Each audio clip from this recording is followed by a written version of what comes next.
সবকিছু সামলে সারাদিন ফ্যামিলি, সংসার, ইনলজ, এগুলো তো কর্তব্য থাকে একটা মহিলা, সব দিক সামলে করতে হয়। করে সবসময় স্মাইলিটা রাখো কি করে? এটাও একটা রাজ কি বাদ, একটু শুনে নি বন্ধুরা আমরা। কেন রাখি জানো তো?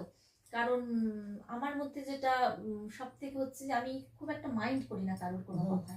আমাকে হয়তো কেউ কিছু বলছে, তুমি ভাবতে পারবে না আজ যে এই জায়গাটা এসেছি কত মানুষ যে কত রকম কিছু নেগেটিভ অ্যাপ্রোচ করছে, কেউ হিংসে করেছে, হিংসেটা তো ভীষণই আছে, ভীষণ ভীষণ ভীষণ ভাবে। তো আমি না ওগুলোতে কোনো মাইন্ড করি না। ধরো আমি জানি যে সে আমাকে হিংসে করছে, আর একজন জানি যে সে আমার খুব বন্ধু। এবার ধরো দুজনের একই দিনের বার্থডে, আমি তোমাকে এক্সাম্পল দিচ্ছি, ধরো দুজনের একই দিনের বার্থডে, আমি কিন্তু দুজনকে সেম গিফট দেবো। Very nice.